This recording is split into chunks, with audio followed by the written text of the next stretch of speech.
je sais pas, hein, dis-moi si je me trompe, mais j'ai l'impression que t'as choisi une couleur et que tu t'es dit ah ben ça je vais le faire orange, ah ben ça je vais le faire bleu, ah ben ça je vais, tu vois, comme un coloriage en fait. Ouais. Ouais. Vous pouvez améliorer votre dessin de genre 90% juste en...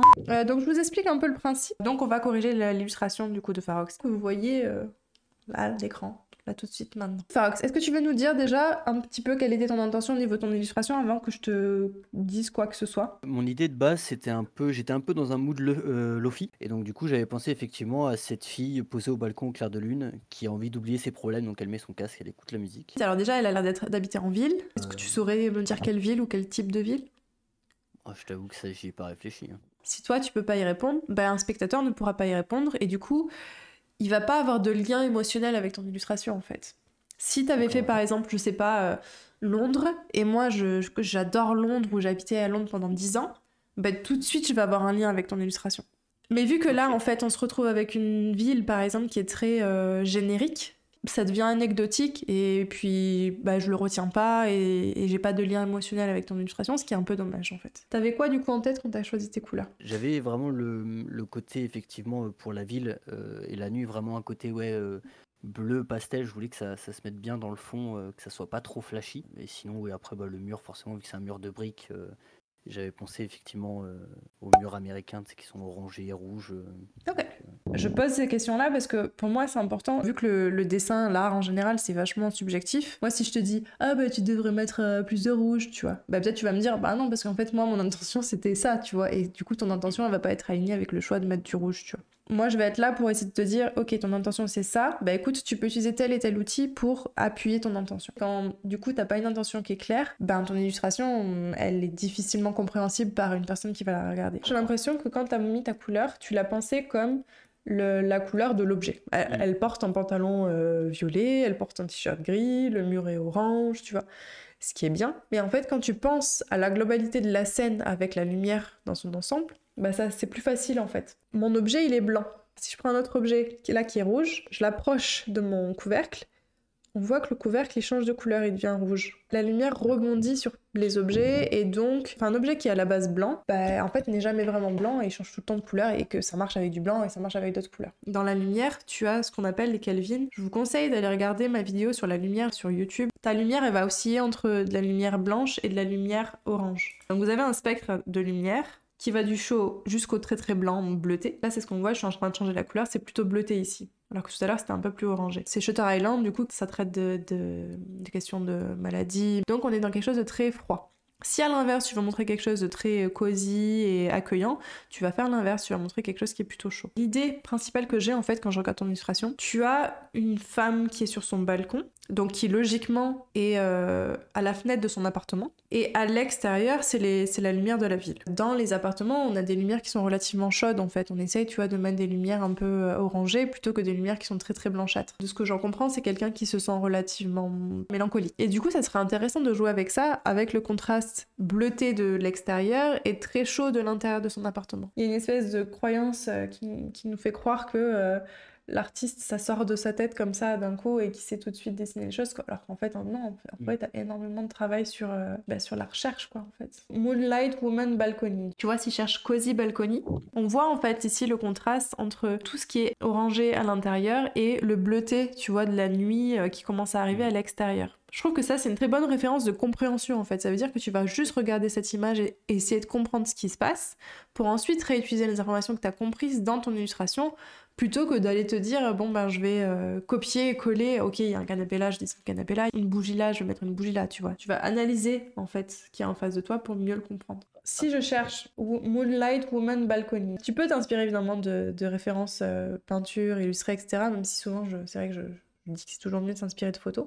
Mais tu vois par exemple, j'aime beaucoup l'idée d'avoir fait une petite rim light là, lumière éclairée tout au bord de son visage. Oui. Je trouve que ça fonctionne bien. Ça, on peut le garder en tête et réutiliser ça sans recopier ce qu'on voit, mais juste se dire, ah tiens, je note. Alors tu peux même le noter sur un papier, rajouter une petite rim light qui correspondrait à la lumière de la lune. Là, on le sent par exemple, tu vois, on sent que ça c'est bleu et ça c'est orangé. On sent qu'il y a un appartement qui est un peu plus cosy à l'intérieur, tu vois. Quand tu regardes, si tu regardes juste les contrastes et en termes de valeur, elle est quand même très foncée en fait par rapport à cette zone qui est très très claire. Là, c'est pareil. Il y a un peu plus de détails ici parce qu'on a du orangé. Peut-être qu'on peut jouer là-dessus. Peut-être qu'on peut vraiment poncer énormément notre silhouette et juste ramener du détail dans les orangés, tu vois. D'accord. Là, je fais que de l'analyse et ça, je pouvais pas te le dire tout de suite si j'avais pas fait la recherche avant, en fait. Là, tu vois, on a trouvé un filon.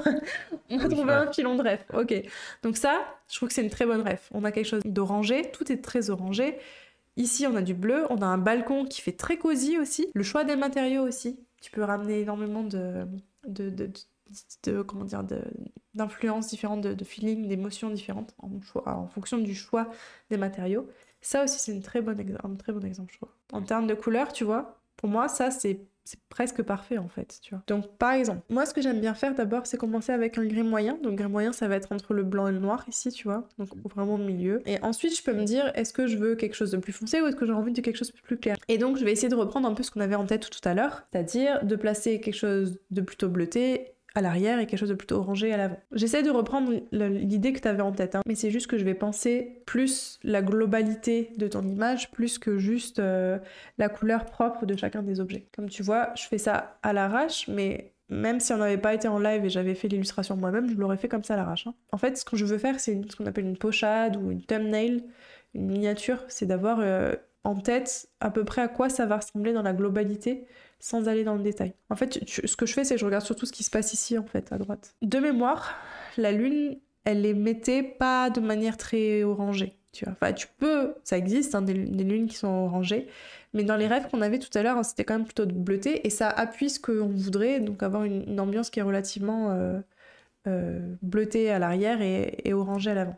Donc juste, tu vois, je vais faire des trucs comme ça, juste pour essayer de tester des choses et avoir des espèces de dégradés qui vont se créer petit à petit, juste pour voir si ça peut pas m'aider en fait à mettre une ambiance particulière. Sachant que comme je t'ai dit tout à l'heure, par exemple le mur qui est là, tu vois, il va être influencé aussi par la lune qui est derrière. Donc en fait, moi ce que je fais juste, c'est ça. Je pipette ma première couleur, j'essaie de définir quelle couleur je veux rajouter. Donc là pour moi, ta lumière, la lumière de ton appart, elle sera un peu plus orangée. Pour l'instant, je me suis même pas posé la question de quelle couleur sont les choses, hein, tu vois. Peut-être que du coup, ton ombre, elle pourrait être peut-être bleue. On peut tester, avoir une lumière bleutée. Là, je me dis, on comprend pas les bâtiments, donc peut-être qu'il faut que je définisse un peu plus les bâtiments. Quand je regarde, par exemple, la zone en petit, là, je trouve que cette zone-là, elle fonctionne assez bien. Ça correspond bien à ce que je veux. On est dans un camailleux, donc camailleux, ça veut dire que ça va être, par exemple, si je prends un camailleux de bleu, ça va être du bleu et je vais rajouter du blanc. Il y aura pas de rouge, il y aura pas d'orange, voilà, il y aura que du bleu. Et petit à petit, je peux quand même réfléchir à rajouter la couleur réelle des choses. Donc, par exemple, notre plante, c'est vert. On sait qu'une plante, c'est vert. Alors, on évite d'aller dans du vert cartoon.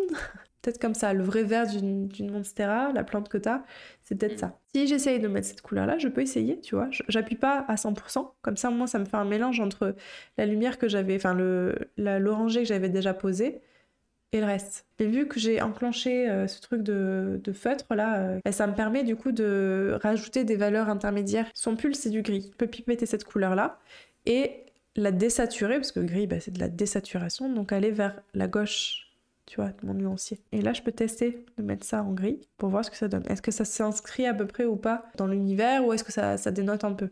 Pour moi, tu vois, je trouve que c'est un peu trop clair par rapport à la valeur qui est ici. Peut-être que je peux le foncer un petit peu. Ton pantalon, t'avais dit qu'il était plutôt violet. Alors du coup, tu vois, là, si tu choisis un pantalon violet, finalement, c'est comme si tu cassais la règle qu'on avait établie de premier plan chaud et dernier plan froid, tu vois. C'est ok, tu peux faire un pantalon bleuté au premier plan, qui serait du coup influencé par l'orangé, mais ça rajoute de la complexité en fait à ta scène. Donc peut-être que c'est peut-être pas le meilleur choix pour un pantalon. Peut-être qu'on peut avoir un violet, mais qui va peut-être plus se rapprocher du rouge. Parce que tu vois, si je veux du rouge, ça veut dire qu'on va se rapprocher du rose. Moi, j'aime bien utiliser ça, celui-là sur Procreate aussi. Hein. H, c'est hue, c'est la teinte. L, c'est la luminosité, donc blanc en noir. Et S, c'est saturation. Donc là, si je mets que ça. À droite, ça va être très très saturé. À gauche, ça va être désaturé. Ça, je le montre dans la formation sur les dessin d'observation d'ailleurs. Tu as dû le voir. Ouais, je l'ai vu. Donc si tu veux rajouter un peu de rouge, tu peux cliquer sur les autres trucs ici pour voir qu'est-ce que ça fait quand tu rajoutes des couleurs. Donc là, par exemple, si je rajoute RVB, c'est rouge, vert, bleu. Donc si je rajoute du rouge, ça veut dire que je vais aller vers la droite et donc je vais rajouter du rose, tu vois. Donc ça veut dire que ton pantalon, en rajoutant du rouge, sera un peu plus vers les roses. Là, on commence à être un peu plus dans les bleutés, tu vois, au niveau de ton personnage, et c'est pas spécialement ce qu'on veut. Et pareil, tu vois, quand je compare ici, là, il y a cette lune-là qui tape, le haut du balcon. Donc Oui. peut-être qu'on peut rajouter un petit peu de bleu par exemple. Tout en n'oublions pas que t'as ta zone orangée qui correspond à ton balcon si tu veux. Bah tu vois par exemple là où je suis, ma webcam pourrait correspondre à une ambiance un peu chaude, orangée, tu vois. Si tu regardes mes cheveux et tu regardes mon pull est noir, mes cheveux sont aussi marrons, hein, j'ai les cheveux marrons.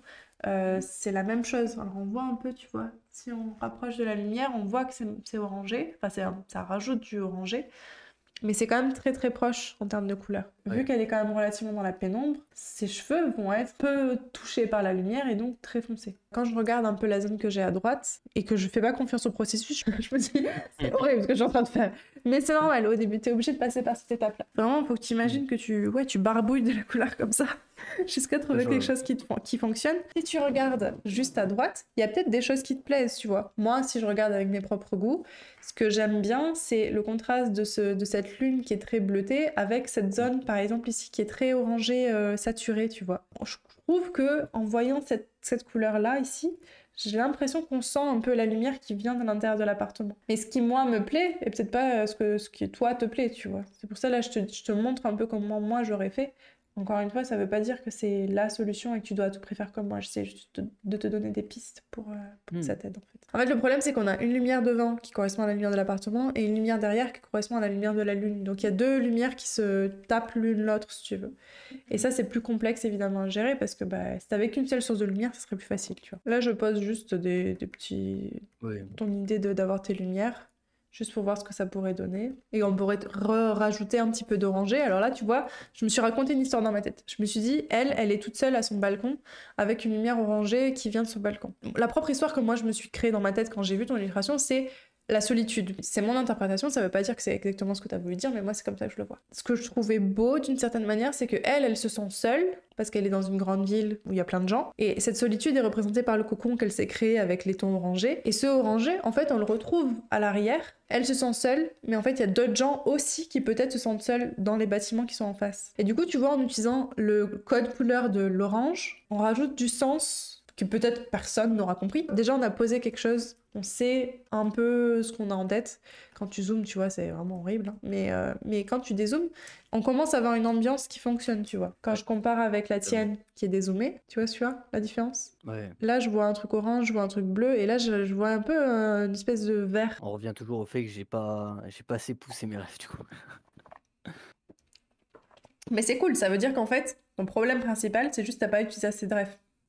Oui. Utilise plus de refs et tu vas t'améliorer tout seul, quoi. Vous pouvez améliorer votre dessin de genre 50%, 90% juste en ayant beaucoup plus de références. Franchement, pour chacune des choses, ça doit être des références pour votre ambiance colorée, pour les vêtements une ref, pour les accessoires une ref. Ta ville, le fait que tu ne saches pas quelle ville c'est, il vaut mieux savoir. Ça sera beaucoup plus simple pour toi de savoir quelle couleur utiliser. Peut-être que toi, tu vas te dire, ah mais en fait, je sais pas comment poser mes couleurs, j'ai des problèmes d'anatomie, j'ai des problèmes de X ou Y, c'est des problèmes techniques de dessin.